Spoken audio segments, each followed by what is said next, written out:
ஓம் சாந்தி. அவ்யக்த முரளி 31/12/1982 அவ்யக்த பாப்தாதா மதுபன். இன்றைய முரளியின் தலைப்பு பாப்தாதாவின் அனைத்து ஆன்மீக நண்பர்களுக்கு வாழ்த்துக்கள். இன்று அனைத்து பிராமண ஆத்மாக்களின் மனதின் அன்புக்குரியவர், இதயத்தின் பாடல், அன்பின் உறவின் கடமையை செய்வதற்காக அதிசயமான முறையில் ஆன்மீக ரோஜா மலர்களின் தோட்டத்தில் மற்றும் அல்லாஹ் தன்னுடைய பூந்தோட்டத்தில் சந்திப்பதற்காக வந்திருக்கிறார். பொதுவாகவே அன்புக்கு உரியவர் என்று சொன்னாலும் சரி அல்லது நண்பன் என்று சொன்னாலும் சரி, தோட்டத்தில் சந்திப்பை செய்வாங்க. அந்த மாதிரியான தோட்டம் முழு கல்பத்திலும் கிடைக்க முடியாது. இன்று நாலாபுறங்களிலும் இருக்கின்ற குழந்தைகள், நாங்களும் எங்களது மனதின் அன்புக்கு உரியவருடன் புது வருட பிறப்பு நாளை கொண்டாடுவோம் அப்படிங்கிற இந்த ஒரே ஒரு ஆர்வத்தில் இருக்கிறாங்க. பாப்தாதா இன்று உடல் சொரூபத்தில் எதிரில் அமர்ந்திருக்கும் ஆன்மீக நண்பர்களோடு மட்டும் சந்திப்பு செய்யலை. ஆனால் பௌதீக சபையை விட ஒளி வடிவ ரூபமுள்ள குழந்தைகளின் மற்றும் மனதின் அன்புக்குரிய ஆத்மாக்களின் மிக பெரிய சபையை பார்த்துட்ருக்குறாங்க. இத்தனை ஆன்மீக நண்பர்கள், உண்மையான நண்பர்கள் வேறு யாருக்காவது இருப்பாங்களான்னு பாப்தாதா கேட்குறாங்க. பாப்தாதாவுக்கும் இந்த மாதிரி மற்றும் இத்தனை நண்பர்கள் யாருக்கும் கிடைக்கவும் இல்லை, கிடைக்கவும் மாட்டாங்க. அப்படிங்கிற ஆன்மீக பெருமிதம் இருக்குதுன்னு சொல்கிறாங்க. அனைவருடைய இதயத்தினுடைய பாடல் தூரத்தில் இருந்தும் அருகாமையிலும் கேட்குது. எந்த பாடல்? ஆஹா பாபா அப்படிங்கிற இதே பாபா பாபா அப்படிங்கிற பாடல் ஒரே ஒரு இசை மற்றும் ரகசியத்தோடு நாலாபுறங்களிலும் கேட்க முடியுது. குழந்தை அப்படின்னு சொன்னாலும் சரி அல்லது நண்பர்கள்னு சொன்னாலும் சரி, அனைவருக்கும் ஒரே வார்த்தை தான், நீங்கள் தான் என்னுடையவர். மேலும் இறைவன் நண்பனும் ஒவ்வொருவருக்கும் நீ என்னுடையவன் என்ற இதைதான் கூறுகிறார். ஆஹா, என்னுடைய நண்பர்களே பாடல் பாடுங்க. அப்போ அங்கே இருக்கிற சகோதரிகள் எல்லாம் பிரம்மபாபாவுக்கு பிடிச்ச பாடல் பாடினாங்களாம். நீ தான் என்னுடைய அப்படிங்கிற பாடல். இந்த வாயினால் பாடும் பாடலையோ கொஞ்ச நேரம் பாட முடியும். ஆனால் மனதின் பாடலோ அழியாது ஒலித்து கொண்டே இருக்கும்னு சொல்கிறாங்க பாப்தாதா. இன்று புது வருட நாளன்று அநேக குழந்தைகளின் மிக நல்ல எண்ணம், அன்பான வார்த்தைகள் பாப்தாதாவிடம் முன்பே வந்து சேர்ந்துடுச்சு. இன்றைய தினம் குஷியாக கொண்டாடுவீங்க இல்லையா அப்படின்னு பாபா கேட்குறாங்க. ஒவ்வொருவருக்கும் வாழ்த்துக்கள் சொல்கிறீங்க. பாப்தாதாவும் அனைத்து மனதிற்கு பிடித்தமான ஆன்மீக நண்பர்களுக்கு வாழ்த்துக்கள் சொல்கிறாங்க. எப்பொழுதும் விதி மூலமாக வளர்ச்சி அடைந்து கொண்டே இருப்பீங்க. எப்பொழுதும் அனைத்து பொக்கிஷங்கள்னால் நிரம்பி இருப்பீங்க. எப்பொழுதும் பரிஸ்தாவாகி அனைத்து உடலின் உறவுகளிலிருந்து விலகி பறந்துக்கிட்டே இருப்பீங்க. எப்பொழுதும் கண்களில் இதயத்தில் தந்தையை நிரப்பி, ஒரு தந்தையை தவிர வேறு யாரும் இல்லை அப்படிங்கிற இந்த முழு ஈடுபாட்டில் மூழ்கி இருப்பீங்க. எப்பொழுதும் வந்திருக்கும் சோதனைகளை, பிரச்சனைகளை, வீணான எண்ணங்களை தண்ணீரில் கிழித்த கோட்டிற்கு சமமாக கடந்து சென்று மதிப்புடன் தேர்ச்சி பெறுபவர் ஆவீங்க. அந்த மாதிரி சிரேஷ்ட சுப விருப்பங்களுடன் வாழ்த்துக்கள் கொடுக்கிறோம். ஒவ்வொரு விலைமதிக்க முடியாத ரத்தனத்தினுடைய பாடலை பாடுறோம். இன்றைய நாளில் பாடுவீங்க, ஆடுவீங்க இல்லையா? இன்று மட்டும் கிடையாது, எப்பொழுதுமே பாடிக்கொண்டும் ஆடிக்கொண்டும் இருங்கன்னு பாபா சொல்கிறாங்க. எப்பொழுதும் ஒவ்வொருவருக்கும் ஒரு ஆன்மீக பரிசு கொடுத்துக்கிட்டே இருங்க. எப்படி பெரிய மனிதர்கள் எங்காவது செல்றாங்க மற்றும் அவர்களிடம் யாராவது வர்றாங்க அப்படின்னா வெறும் கையோடு செல்ல மாட்டாங்க. நீங்கள் அனைவரும் மிக பெரியவர்கள் தான் இல்லையா? ஒரு பொழுதும் எந்த ஒரு பிராமண ஆத்மாவுடன் மற்றும் யாருடனாவது சந்திக்கிறீங்க அப்படின்னா ஏதாவது கொடுக்காமல் எப்படி சந்திப்பீங்க? ஒவ்வொருவருக்கும் சுப பாவனை மற்றும் சிரேஷ்ட விருப்பங்களின் பரிசை கொடுத்துக்கிட்டே இருங்க அப்படிங்கிறாங்க பாபா. விசேஷ தன்மையை கொடுங்க, பெறுங்க. குணத்தை கொடுங்க மற்றும் பெறுங்க. அப்படிப்பட்ட காட்லி கிஃப்டை அனைவருக்கும் கொடுத்துக்கிட்டே இருங்க. யாரேனும் எந்த பாவனையுடனோ விருப்பத்துடனோ வந்திருக்கலாம். ஆனால் நீங்க சுப பாவனை என்ற பரிசை கொடுங்க அப்படின்னு சொல்றாங்க பாபா. சுப பாவனை மற்றும் சிரேஷ்ட விருப்பங்களினுடைய பரிசினுடைய கையிருப்பு எப்பொழுதுமே நிரம்பி இருக்கட்டும். இருந்தும் எதுவரை தான் சுப பாவனையோடு பார்ப்பது என்பது எண்ணத்தினுடைய அளவுல கூட உருவாக வேண்டாம். எதற்கும் ஒரு அளவு இருக்குதா அல்லது இல்லையா? இந்த எண்ணம் கூட இந்த தங்க பரிசினுடைய கையிருப்பு சேமிப்பு ஆகலை அப்படிங்கிறது நிரூபிக்குதுன்னு சொல்றாங்க பாபா. பாபா சொல்றாங்க, யாரையாவது நீங்க சந்திக்கிறீங்க அப்படின்னா ஒவ்வொருவருக்குமே சுப பாவனை மற்றும் சிரேஷ்ட விருப்பங்களுடைய பரிசை கொடுத்துக்கிட்டே இருங்க. விசேஷ தன்மையை கொடுங்க பெறுங்க, குணத்தை கொடுங்க பெறுங்க. அப்படிப்பட்ட காட்லி கிஃப்ட் அனைவருக்கும் கொடுத்துக்கிட்டே இருங்கங்கிறாங்க பாபா. யாரேனும் எந்த பாவனையுடனோ விருப்பத்துடனோ வந்திருக்கலாம். ஆனால் நீங்கள் சுப பாவனைங்கிற பரிசை தான் கொடுக்கணும். சுப பாவனை மற்றும் சிரேஷ்ட விருப்பங்களினுடைய அந்த பரிசினுடைய கையிருப்பு உங்கள்கிட்ட எப்பொழுதுமே நிரம்பி இருக்கணும். இருந்தும் எதுவரை தான் சுப பாவனையோடு பார்க்கறது அப்படிங்கிறது எண்ணத்தை அளவில் கூட உருவாக்கக்கூடாது. எதற்கும் ஒரு அளவு இருக்கிறதா இல்லையா? இந்த எண்ணம் கூட இந்த தங்க பரிசின் கையிருப்பு சேமிப்பு ஆகலை அப்படிங்கிறது நிரூபிக்குதுன்னு சொல்கிறாங்க பாபா. நீங்கள் வள்ளல், உருவாக்குபவர், வரமளிக்கும் வள்ளலனுடைய குழந்தைகள், பாக்கிய ரேகையை இழுக்கக்கூடிய பிரம்மாவின் குழந்தைகள், பிரம்மா குமார் மற்றும் பிரம்மா குமாரிகள். ஆகையினால எப்பொழுதுமே களஞ்சியம் நிரம்பி இருக்கணும்னு சொல்கிறாங்க பாபா. இந்த வருடம் யாரையும் காலியாக இருக்க விடாதீங்க. வெறுங்கையோடு யாரும் செல்லக்கூடாது, வெறுங்கையோடு வரவும் கூடாது. அனைவருக்கும் கொடுக்கவும் வேணும், அனைவரிடமிருந்து பெறவும் வேணும். இது பரிசை வழங்குவதற்கான வருடம். ஒரு நாள் மட்டுமல்ல, ஆனால் முழு வருடமும் ஒவ்வொரு நாளும் ஒவ்வொரு மணி நேரத்திலும் ஒவ்வொரு வினாடி கடந்து சென்ற ஒவ்வொரு எண்ணத்திலும் புதுமையை கொண்டு வர்றவங்க நீங்கள். புது நாள் புது இரவு என்று அனைவரும் சொல்கிறாங்க. ஆனால் சிரேஷ்ட ஆத்மாக்களின் புதிய வினாடி புதிய எண்ணம் எப்பொழுது இருக்கும் அப்படின்னா, வரக்கூடிய புது உலகத்தினுடைய புது பொலிவு உலகத்து ஆத்மாக்களுக்கு கனவு ரூபத்தில் அல்லது காட்சியின் ரூபத்தில் தென்படுமோ அப்போதான் இதுவரையிலும் உலகினுடைய ஆத்மாக்களும் விநாசத்துக்கு அப்புறமா என்ன ஆகும் அப்படிங்கிறத இப்பொழுது வரை உலக ஆத்மாக்கள் தெரிஞ்சிக்க விரும்புகிறாங்க. ஆனால் இந்த வருடம் அனைத்து ஆதார சொரூப ஆத்மாக்களின் ஒவ்வொரு வினாடி மற்றும் ஒவ்வொரு எண்ணம் புதியதிலும் புதியதாக, உயர்ந்ததிலும் உயர்ந்ததாக, நல்லதிலும் நல்லதாக இருந்தது அப்படின்னா நாலாபுறங்களில் இருந்து புது உலகினுடைய பொலிவை பார்ப்பதற்கான செய்தி பரவும். மேலும் என்னவாகும் என்பதற்கு பதிலாக இப்படி ஆகும். அந்த மாதிரி அதிசயமான உலகம் விரைவில் வரட்டும், மேலும் விரைவில் உருவாக்க வேண்டும் என்பதில் ஈடுபட்டுடுவாங்க. எப்படி ஸ்தாபனையினுடைய தொடக்கத்தில் கனவு மற்றும் சாட்சாத்காரத்தின் லீலை விசேஷமாக இருந்தது, அதே மாதிரி இறுதியிலும் இதே விசித்திர லீலை பிரத்யட்சம் செய்வதற்கு காரணமாகும் அப்படிங்கிறாங்க பாபா. நாலாபுறங்களில் இருந்து இதுவே தான் அப்படிங்கிற இதே ஓசை ஒலிக்கும். மேலும் இந்த ஓசை அநேகர்களுடைய பாக்கியத்தை சிரேஷ்டம் ஆக்குவதற்கு பொறுப்பாகுங்கிறாங்க. ஒன்றிலிருந்து அநேக தீபங்கள் எரிஞ்சிடும். அப்படின்னா இந்த வருடம் என்ன செய்யணும்? உண்மையான தீபாவளியை கொண்டாடுவதற்கான ஏற்பாடுகள் செய்யணும். பழைய விஷயங்களின் பழைய சமஸ்காரத்தின் தசரா கொண்டாடுங்க. ஏன்னா தசராவுக்கு பிறகுதான் தீபாவளி இருக்கும். இன்று மனதின் பிரியமானவர் ஆத்மாக்களுடன் மனம் விட்டு பேசி கொண்டிருக்கிறார். மனதில் உள்ள விஷயங்களை யாரோடு பேசுவாங்க? நண்பர்களோடு. நல்லது, வாழ்த்துக்களும் கிடைச்சிருச்சு. வாழ்த்துக்களின் கூடவே புது வருடத்திற்கான பரிசையும் எப்பொழுதும் உங்களுடன் வைத்து கொள்ளுங்கள். எத்தனை பரிசுகள் வேணும்? ஒன்றில் அதிகம் நிரம்பி இருக்குது. மேலும் அநேகமும் ஒன்று. மிக நல்ல பரிசாக ஒன்றோ பார்த்தாத அனைத்து குழந்தைகளுக்கும் வைரசாவை கொடுத்துருக்கிறார்.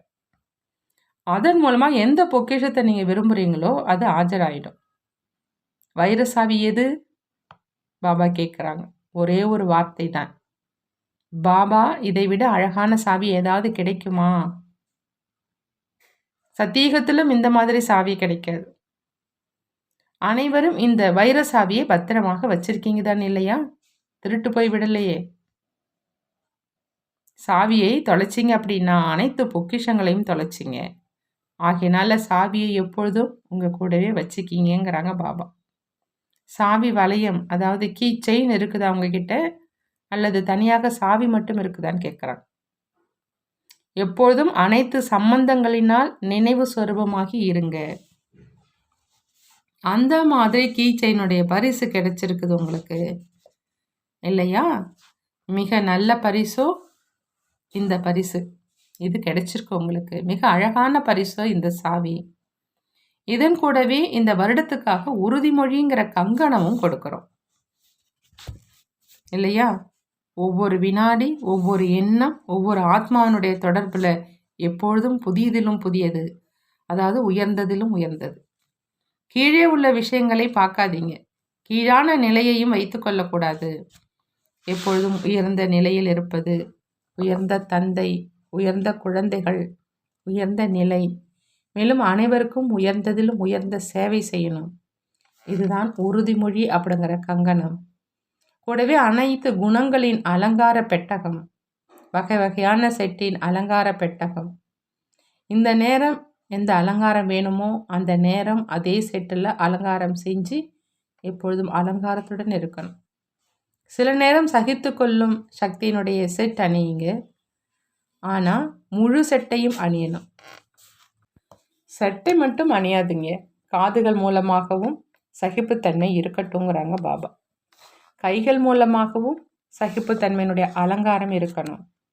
அந்த மாதிரி அவ்வப்பொழுது விதவிதமான அலங்காரம் செஞ்சிட்டு உலகின் எதிரில் பரிசா ரூபத்தில் மற்றும் தேவதை ரூபத்தில் வெளிப்பட்டுடுவீங்க.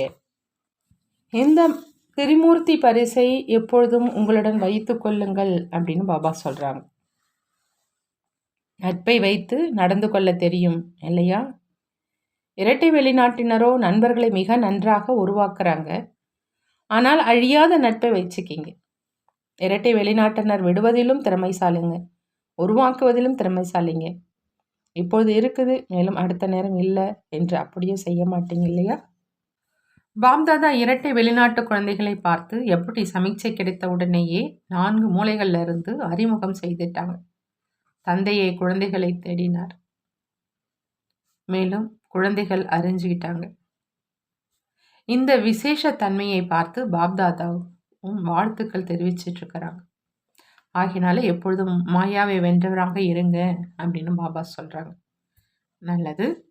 அந்த மாதிரி தேடி கண்டெடுக்கப்பட்ட குழந்தைகளுக்கு அழியாத அன்பினுடைய உறவை வைத்து நடந்து கொள்ளக்கூடிய அழியாத நண்பர்களுக்கு எப்பொழுதும் மலர்களின் தோட்டத்தில் கையோடு கைகோர்த்து துணைவியாகி மெதுவாக நடந்து சுற்றி வரக்கூடிய, எப்பொழுதும் ஈஸ்வரிய பொன்னான பரிசை காரியத்தில் கொண்டு வரக்கூடிய, எப்பொழுதும் நிரம்பிய, எப்பொழுதும் மாஸ்டர் வள்ளல், மாஸ்டர் அனைவரின் பாக்கியத்தை உருவாக்கக்கூடிய, நாலாபுறங்களில் உள்ள அந்த மாதிரி அன்புக்குரிய சகயோகி குழந்தைகளுக்கு, சாகாரி மற்றும் ஆகாரி ரூபமுடைய குழந்தைகளுக்கு அன்பு நினைவுகள் மற்றும் நமஸ்காரம் செய்கிறாங்க. நாமும் நம்மளுடைய பாப்தாதாவுக்கு அன்பு நினைவுகள் மற்றும் நமஸ்காரம் செய்வோம். வெளிநாட்டு டீச்சர்களோடு அவ்யக்த பாப்தாதா சந்திக்கிறாங்க. பாப்தாதா சொல்கிறாங்க, பொறுப்பில் இருக்கும் ஆசிரியர்கள் பார்த்து மிகவும் மகிழ்ச்சி அடைகிறாங்க பாப்தாதா. எவ்வளோ ஈடுபாட்டோடு அன்போடு அவர்களுடைய ஸ்தானத்தில் இருந்து கொண்டே அனைவரும் எப்பொழுதும் சக்தி சொரூப நிலையில் நிலைத்திருந்து அனைத்து சக்திகளினுடைய அனுபவத்தை செவித்து கொண்டே இருக்கிறாங்க. இப்போ சாதாரண பெண் மற்றும் குமாரி ரூபம் இல்லை, ஆனால் சர்வசிரேஷ்ட சேவாதாரி ஆத்மாக்கள். நீங்கள் பாப்தாதாவினுடைய அழகு பெட்டகத்தில் இருக்கும் அழகு பொருட்கள். உங்கள் அனைவரையும் பார்த்து அனைத்து ஆத்மாக்களும் தந்தையை தெரிந்து கொள்கிறாங்க. ஒவ்வொரு பொறுப்பில் இருக்கும் ஆசிரியரின் மேல் உலக மாற்றம் செய்வதற்கான பொறுப்பு இருக்குது. நான் எல்லைக்கு அப்பாற்பட்ட சேவாதாரி என்று தன்னை நினைக்கிறீங்களான்னு பாபா கேட்கிறார். ஒரு பிரதேசத்திற்கு நன்மை செய்பவர் என்றோ நினைக்கவில்லையே. ஒரு ஸ்தானத்தில் அமர்ந்திருந்தாலும் கூட நீங்களும் லைட் ஹவுஸ் இல்லையா? நாலாபுறங்களிலும் லைட் கொடுப்பவர். ஆகையினால சின்னம் சிறு பல்பாகி ஒரு இடத்திற்கு மட்டும் வெளிச்சம் கொடுக்குறீங்களா, அல்லது லைட் ஹவுஸ் ஆகி உலகத்துக்கு வெளிச்சம் கொடுக்குறீங்களான்னு பாபா கேட்குறாங்க. நீங்கள் சாதாரண லைட்டா, மிகவும் சக்திசாலியான லைட்டா, அல்லது லைட் ஹவுஸா அப்படின்னு பாபா கேட்குறாங்க. நீங்கள் சாதாரண லைட்டா, மிகவும் சக்திசாலியான லைட்டா, அல்லது லைட் ஹவுஸான்னு கேட்குறாங்க. தைரியமும் மிக நன்றாக வச்சிருக்கீங்க, மிக நன்றாக செஞ்சிட்ருக்கீங்க. வரும் நாட்களிலும் மிக நன்றாக செஞ்சுக்கிட்டே இருங்க. டீச்சர்களோ எப்பொழுதும் மாயாவை வென்றவர்கள் தான் இல்லையான்னு பாபா கேட்குறான். ஒருவேளை டீச்சர்களிடம் மாயா வருது அப்படின்னா மாணவர்களுடைய நிலைமை என்னவாக ஆகும்? உங்ககிட்ட ஒரு தடவை மாயா வருது அப்படின்னா அவங்க கிட்ட 10 தடவை வரும். ஆகையினால டீச்சர்களிடம் மாயா அந்த மாதிரி வர வேண்டாம். வரணும் அப்படின்னா மாயா நமஸ்காரம் செய்வதற்காக வரட்டும். பொறுப்பில் இருக்கிறவருடைய ஆசிரியர்களுடைய சொரூபம் எப்பொழுதும் மகிழ்ச்சி நிறைந்த மாஸ்டர் சர்வ சக்திவான் அப்படிங்கிற இருக்கையில் எப்பொழுதும் அமர்ந்து இருங்க. டீச்சர்கள் இருக்க வேண்டிய இடமே உயர்ந்த நிலை. சென்டரில் இருக்கல, ஆனால் உயர்ந்த மேடையில் இருக்கீங்க. உயர்ந்த மேடை அப்படின்னா இதய சிம்மாசனத்தில் மாயா வர முடியாது. கீழே இறங்கினீங்க அப்படின்னா மாயா வரும். பாண்டவர்களும் பாப்தாதாவினுடைய சகயோகி வலது கரம் தான் இல்லையான்னு பாபா கேட்குறாங்க. கதியை, அதாவது அமரும் ஸ்தானம், அதை கவனிச்சுக்கிறவங்களுக்கு வலது கரம் அப்படின்னு சொல்லப்படுது. அனைத்து பாண்டவர்களும் வெற்றி அடைந்தவங்க தான் இல்லையான்னு கேட்குறாங்க பாபா. இதுவரையிலும் மாயாவுடன் அதிக காலம் விளையாடினீங்க. இப்போது விடை கொடுங்க. இன்றிலிருந்து நிரந்தரமாக விடை கொடுத்ததனுடைய வாழ்த்துக்களை கொண்டாடுங்க. மிக நல்ல வாய்ப்பு கிடைச்சிருக்குது, மேலும் வாய்ப்பை எடுத்துக்கொண்டும் இருக்கிறீங்க அப்படிங்கிறாங்க பாபா. நல்லது. பார்ட்டிகளோடு அவ்யக்த பாப்தாதாவினுடைய சந்திப்பு. ஒவ்வொரு குழந்தையின் பாக்கியத்தை பார்த்து பாப்தாதா மகிழ்ச்சி அடைகிறாங்க. ஒவ்வொரு குழந்தையும் தன்னுடைய பாக்கியத்தை எடுத்துட்டு இருக்கிறாங்க. சங்கமேகத்தில் ஒவ்வொரு ஆத்மானுடைய பாக்கியம் அவங்களுடையது. மேலும் ஒவ்வொரு குழந்தைக்கும் சிரேஷ்ட பாக்கியம் இருக்குது. ஏன்னா எப்போ சிரேஷ்டத்திலும் சிரேஷ்டமான தந்தையினுடைய குழந்தை ஆகியிருக்கீங்க அப்படின்னா சிரேஷ்ட பாக்கியம் ஆயிடுச்சு இல்லையா? இதை விட எந்த தந்தையும் சிரேஷ்டமானவர் இல்லை. இதை விட எந்த பாக்கியமும் சிரேஷ்டமானது இல்லை. உயர்ந்ததிலும் உயர்ந்தவர் தந்தை, பாக்கியத்தை உருவாக்குபவர் எனது தந்தை அப்படிங்கிற இதே நினைவு இருக்குது இல்லையா? இதை விட பெரிய போதை வேறு என்ன இருக்க முடியும் அப்படின்னு பாபா கேட்குறாங்க. உலகியல் முறையில் என்னுடைய தந்தை இன்ஜினியர், என்னுடைய தந்தை டாக்டர், நீதிபதி அல்லது பிரதம மந்திரி அப்படின்னு குழந்தைகளுக்கு போதை இருக்குது. ஆனால் உங்களுக்கு என்னுடைய தந்தை பாக்கியத்தை உருவாக்குபவர்ங்கிற போதை இருக்குது. உயர்ந்ததிலும் உயர்ந்தவர் பகவான், இதே போதை எப்பொழுதும் இருக்குதா அல்லது எப்பொழுதாவது மறந்துடுதா? பாக்கியத்தை மறந்தீர்கள் அப்படின்னா என்ன ஆகும்னு பாபா கேட்குறாங்க. பிறகு பாக்கியத்தை அடைவதற்கு பிரயத்தனம் செய்ய வேண்டியதாக இருக்கும். தொலைந்து போன பொருளை அடைவதற்கு கடின முயற்சி செய்ய வேண்டியதாக இருக்குதுன்னு பாபா சொல்கிறாங்க. தந்தை கடின முயற்சி செய்வதிலிருந்து காப்பாற்றி இருக்கிறார். அரைக்கல்பம் கடின உழைப்பு செஞ்சீங்க. விவகாரத்திலும் உழைப்பு, பக்தியில், தர்மத்தின் கஷேத்திரத்தில் அனைத்திலும் கடின உழைப்பு தான் செஞ்சீங்க. மேலும் இப்போ அனைத்து உழைப்புல இருந்து விடுபட்டுட்டீங்க. இப்போது விவகாரம் பரமாத்மா காரியத்தின் ஆதாரத்தில் சுலபமாயிடுச்சு. நிமித்தமாகி செஞ்சிட்ருக்கீங்க. கருவி என்று புரிந்து செய்பவர்களுக்கு எப்பொழுதுமே எளிதாக அனுபவமாகும். விவகாரம் அல்ல, ஆனால் ஒரு விளையாட்டு. மாயாவினுடைய புயல் அல்ல, ஆனால் இது நாடகத்தின் அனுசாரம் முன்னேறி செல்வதற்கான பரிசுன்னு பாபா சொல்கிறாங்க. ஆகையினால உழைப்பது விடுபட்டு விட்டது இல்லையா?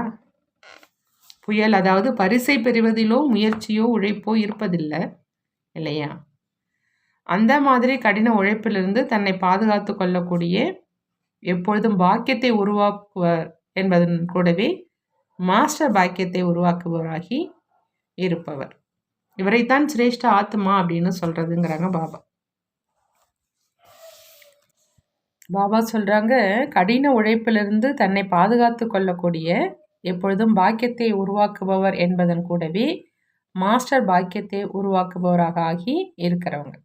இவங்களை தான் சிரேஷ்ட ஆத்மான்னு சொல்றதுன்னு சொல்றாங்க. அடுத்ததாக பாப்தாதா சென்ட் ஆண்டனியா தேசத்தை சேர்ந்தவர்களோடு சந்திக்கிறாங்க. அனைவரும் தன்னை விசேஷ ஆத்மா நினைக்கிறீங்களான்னு கேட்குறாங்க பாபா. எந்த இடத்துக்கு வந்து சேர்ந்திருக்கீங்கன்னு கேட்குறாங்க. நேரில் சந்திப்பு செய்யும் அளவிற்கான பாக்கியம் உலகத்தில் எத்தனை ஆத்மாக்களுக்கு கிடைக்கும்? கொஞ்சம் யோசிச்சு பாருங்க. இதை விட பெரிய பாக்கியம் வேறு என்ன வேணும் உங்களுக்குன்னு கேட்குறாங்க. எப்போதும் தன்னுடைய இதே பாக்கியத்தை நினைவில் வச்சிங்க அப்படின்னா உங்களுடைய பாக்கியத்தினுடைய குஷியை பார்த்து இன்னும் அருகில் வருவாங்க. மேலும் தன்னுடைய பாக்கியத்தை உருவாக்குவாங்க. எப்போதும் குஷியாக இருங்க. தந்தையினுடைய குழந்தையாக ஆகியிருக்கீங்க அப்படின்னா ஆஸ்தியாக என்ன கிடைச்சது?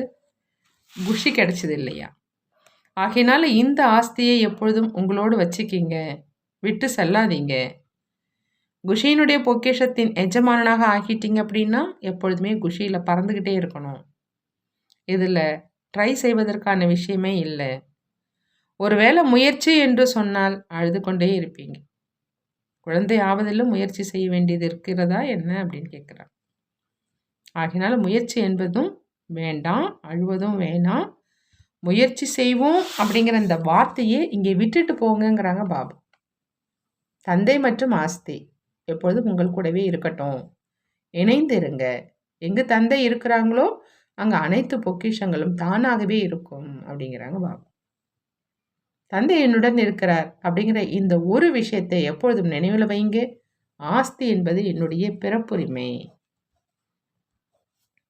அடுத்து புது வருடத்திற்கான வாழ்த்துக்கள் பாபா கொடுக்குறாங்க. இரவு 12 மணி. புது வருடத்தின் அனைத்து குழந்தைகளுக்கும் புது வருடத்துக்காக வாழ்த்துக்கள் உரித்தாகுகன்னு சொல்கிறாங்க.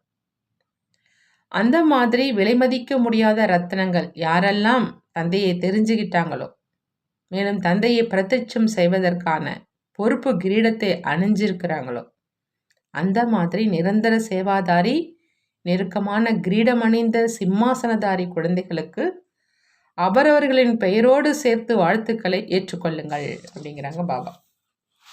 லண்டனில் இருப்பவர்களுக்கு பொறுப்பாளராக இருக்கும் ஜனக் தாதி, அதாவது ஜானகி தாதி குழந்தை, மேலும் கூடவே ஆதி ரத்னம் ரஜினி குழந்தை, உடன் முரளி குழந்தை மற்றும் மிக அதிக அன்பிற்குரிய சிறு குழந்தை போன்ற தந்தைக்கு சமமான ஜெயந்தி குழந்தைக்கு, மேலும் கூடவே எந்தெந்த குழந்தைகள் சேவையில் இருக்கிறாங்க, எப்படி பிரிட்ஜ் ராணி தன்னுடைய வெளிப்பாட்டை நன்றாக செஞ்சிட்ருக்கிறாங்க, என்ன சேவை செஞ்சிட்ருக்காங்களோ அதில் ஆன்மீகம் நிரம்பி இருக்குது. அந்த மாதிரி அனைத்து குழந்தைகளும் அவரவர்களுடைய பெயரோடு கூறி வாழ்த்துக்களை ஏற்றுக்கொள்ளுங்கன்னு பாபா சொல்கிறார். புது வருடம், புது உலகம், புது உற்சாகம் மற்றும் இந்த வருடத்தில் எப்பொழுதுமே தினசரி உற்சவம் என்று புரிந்து உற்சாகம் கொடுத்துக்கிட்டே இருங்க. இதே சேவையில் எப்பொழுதும் ஈடுபட்டு இருங்க அப்படிங்கிறாங்க பாபா. நல்லது. அனைத்து குழந்தைகளுக்கும் பாப்தாதாவினுடைய இதயபூர்வமான உயிருக்கு மேலான அன்பு நினைவுகள் உரித்தாக்குங்கன்னு பாபா சொல்கிறாங்க. பாபா வரதானம் கொடுக்குறாங்க. வாய்மொழியின் கூடவே உள் உணர்வு மூலமாக ஆன்மீக எண்ண அலைகளை பரப்பும் சேவை செய்யக்கூடிய இரட்டை சேவாதாரி ஆகுக.